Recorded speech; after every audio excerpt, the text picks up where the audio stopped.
nous défendions partout les filles des Lumières, des Lumières, des Lumières. Cette nuit encore, le ciel de Gaza a craché le feu et la mort.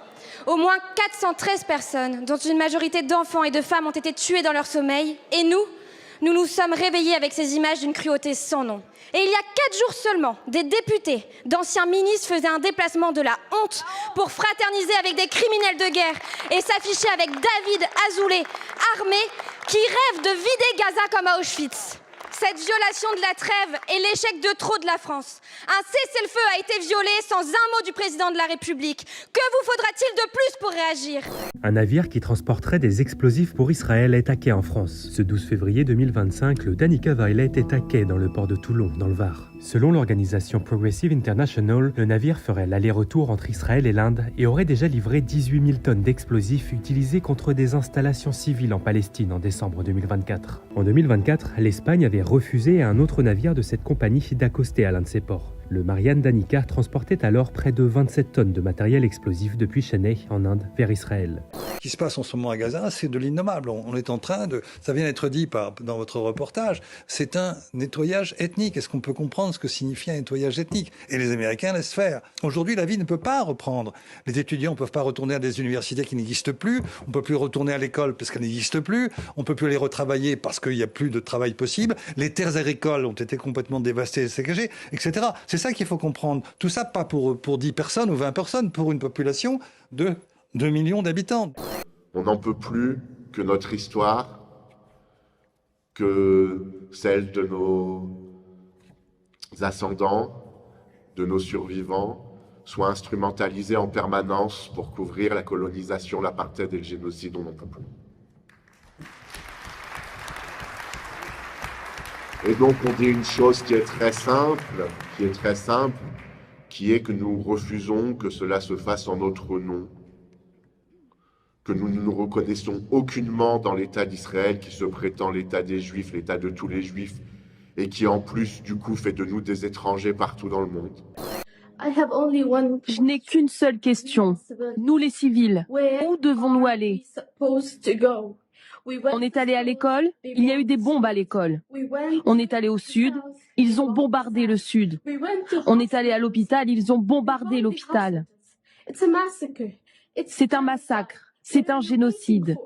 Qu'est-ce que vous attendez ? Qu'est-ce que vous attendez pour bouger ? Où est votre humanité ? Vous qui parlez d'humanité, où est-elle ? Où devons-nous aller ? Quel endroit pour nous est sûr ?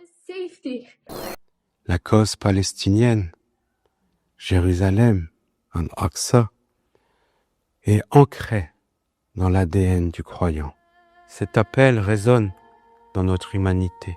Tout ce que nous voyons en Palestine, tout ce que nous voyons aujourd'hui également en Syrie, au Liban et ailleurs dans le monde. Comment peut-on rester ignorant ? Comment elles ne peuvent pas faire trembler nos âmes ? Comment pouvons-nous rester assis lorsqu'il est venu le temps de se lever ? Pour reprendre les mots de Dror Mishani, écrivain israélien, le 7 octobre a fait de notre pays une société obsédée par la vengeance. Et c'est bien cela qu'incarne le gouvernement Netanyahou. Non pas la sécurité, mais la vengeance aveugle.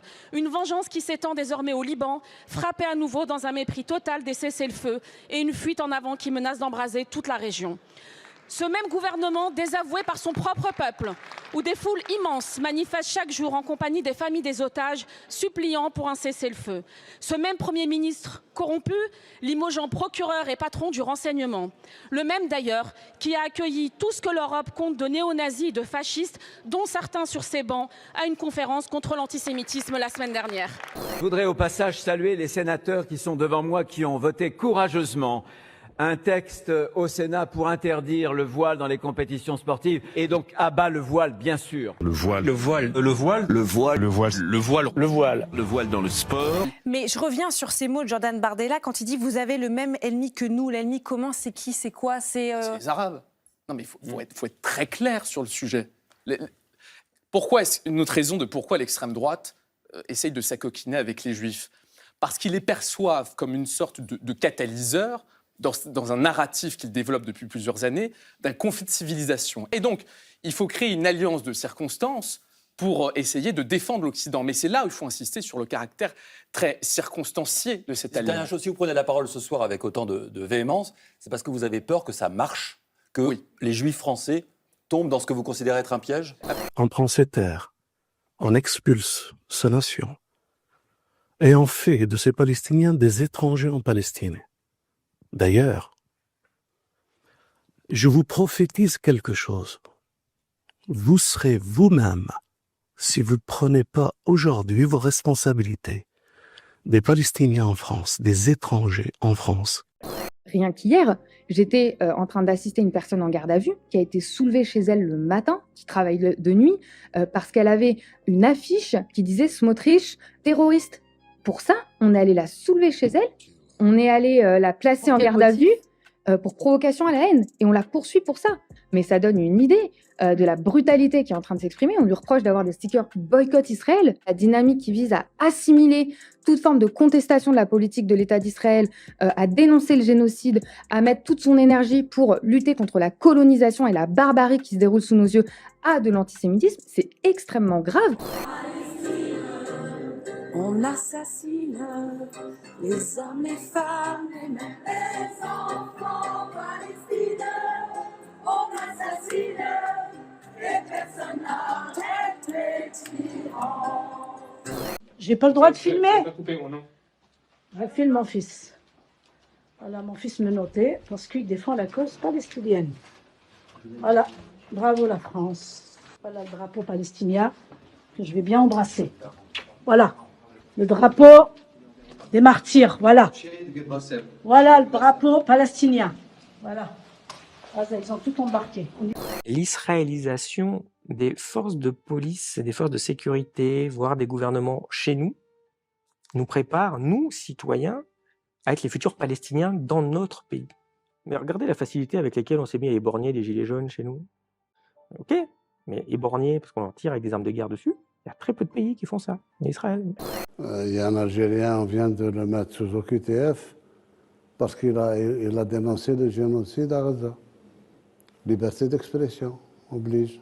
Et beaucoup de cas comme ça, c'est des dizaines de cas par jour. La liberté d'expression, je dis ce que je veux et tu te la fermes.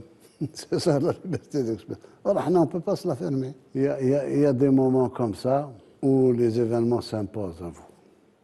J'ai 30 ans d'expérience en politique internationale et je n'avais jamais vu ça. Que la guerre médiatique de la victimisation a été perdue par l'État d'Israël qui est devenu un belligérant comme les autres. Le retournement des opinions publiques, mais pas seulement arabes, occidentales, états-uniennes, européennes, contre la réponse de l'armée israélienne à Gaza.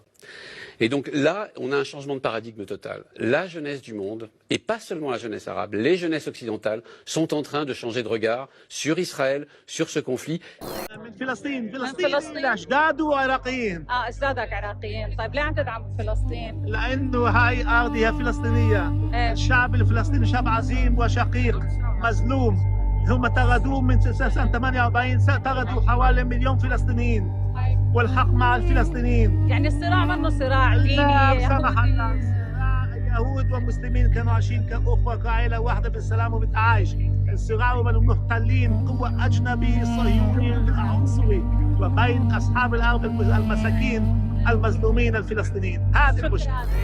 Free Palestine! Free Palestine!